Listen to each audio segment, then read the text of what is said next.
নানি না হাড্ডি খাইয়া কুত্তা গেলে দিতে ওই হাড্ডি আমি খাই যাচ্ছি খুব মজা।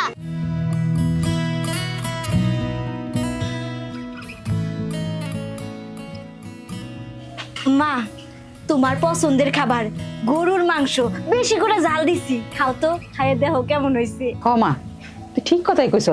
মেলা দিন পরে তোকে বাড়িতে আইছি, গরুর মাংস গুলো যে রান্না করছস পেট ভই আজকে ভাত খামু। শোন না, ভাবছিলাম বিকেল বেলা একটু ঘুরতে যামু, আজকে আর যামু না, খাইয়ে লম্বা করে একটা ঘুম দিমু। ও মা, ঘুরতে যাবা কি লিগা? হে এখন তুই মাংস দিয়ে ভাত খাইতেছো, বিকাল বেলা বসে বসে আপেল কমলা খাবা, ফ্রিজে আইনা বইরা রাখছি। ঠিক আছে মা, মাংসটা কিন্তু খুব মজা হয়েছে। গরম লাগতেছে রে মা। গরম লাগতেছে? আরে গরম ভাত যে, এর লিগা আরো গরম লাগতেছে। হ, খাও খাও। একটু ঝোল টোল দিস, আড্ডি উড্ডি দিস, আমি আড্ডি উড্ডি খাইবে মনে না। এই নাও। রাখ, খাওয়ার একটা নষ্ট হয়ে গেল। আশেপাশে যেরকম কুত্তা থাকে তাহলে পেট বের খাওয়ান যায়, পেটে শুকাবো না। কুত্তা? কোমা, কুত্তা তো আমি দেখতেছি না, তুমি কোনে কুত্তা দেখো? তুই দেখবি কেমনে?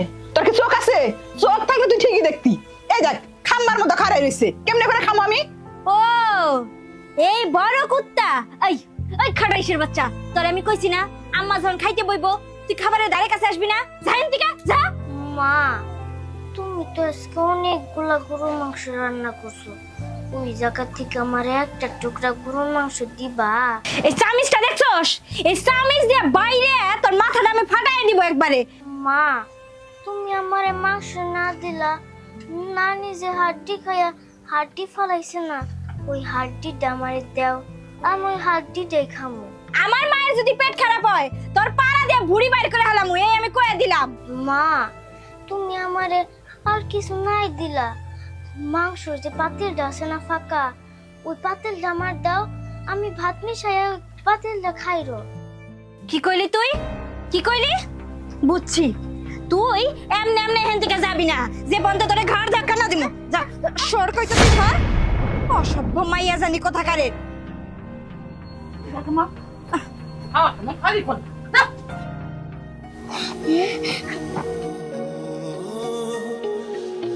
ও মা, ভাত নিলে না? আরে না, বা তুমি আইছো, দেখো আমি হাড্ডি খাই যাচ্ছি। নানি না, নানি না হাড্ডি খাইয়া কুত্তা গেলে দিতে ওই হাড্ডি আমি খাই যাচ্ছি খুব মজা। তোমা, কি ব্যাপার? আমার মেয়ে তোমার মায়ের উচ্ছিষ্ট খাবার কেন খাচ্ছে? ও মা, আমি খাইতে বলছি নাকি তোমার মাইয়ারে? হ্যাঁ, আমি ওরে সেই কখন থেকে বলতাছি যা গোসল আসল কইরা আয়, তারপর তোরে খাইতে দে, কিন্তু ও গোসল আসল করবো না, ও আমার মায়ের সাথে খাইতে বলবো। তুমি কও এটা কি আমার দোষ? আর তাছাড়া আমার মা খাইয়া ওই মানে ফালানি মাংসটুকু কুত্তারে যে খাওয়ার লেগে, সেটাও কুত্তার মুখ থেকে ও নিজে খাইতেছে, এই দোষ কি আমার? আপা তুমি বিশ্বাস করো, মজা করতেছে সব মিথ্যা কথা। আমি না এই জায়গায় আইয়া মারে কইছি আমারও জানে একটা টুকরা মাংস দেয়, কিন্তু না, মা আমারে একটা টুকরা মাংস দেয় নাই। নানি, নানি এই মাংসটা খায়া কুত্তা ঢেলতে দিছে, এই মাংসটা আমি খাইছি। তোর আর কিছু বলতে হবে না, আমি সবই বুঝতে পারছি। তোমা, তোমার সাথে কি কথা ছিল? তুমি যখন আমার এই বাড়ির বউ হয়ে আসো তখন তোমার সাথে কি কথা ছিল তুমি তো সবই জানো। আমার এই মা মরা মেয়েটার জন্য শুধুমাত্র আমি তোমারে বিয়ে করছি, আর সেই তুমি আমার এই মেয়েটার সাথে দিনের পর দিন এইরকম অত্যাচার করে যাইতেছো। না তোমা, এরকম তুমি করতে পারো না। তোমার মায়ের উচ্ছিষ্ট খাবার আমার মেয়ে খাচ্ছে। তোমা, আমি সবই বুঝতে পারছি। কি মজা বুঝাইতেছি। এই কি করো, কি করো? বের হন আমার বাড়ি থেকে। আরে কি করতেছ? বের হন কইতাছি। জামাই বাবু, আমি তোমার শাশুড়ি। চুপ থাকেন, আর একটা কথা বলবেন না আপনি। এই কারণেই তো আপনি আপনার ছেলের কামাই খাইতে পারেন না, লাচ্ছায় বাড়ি থেকে বাইর করে দেয়। যখন যাওয়ার কোনো জায়গা থাকে না তখন মেয়ের বাড়িতে এসে উঠে। এত নির্লজ্জ কেন আপনি? হ্যাঁ, নির্লজ্জ কেন? বুঝতে পারছি, আপনার এইভাবে বললে কাম হবে না, আপনার লাচ্ছায় বাড়ি থেকে বাইর করে দিতে হবে।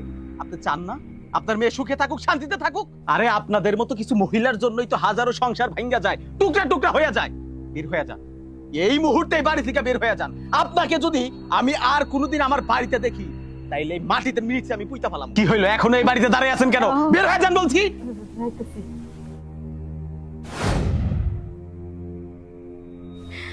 ওগো, আমারে তুমি মাফ কইরা দাও, তুমি তো জানোই আমি তো আগে এরকম ছিলাম না, আমি ওরে কত ভালোবাসতাম না।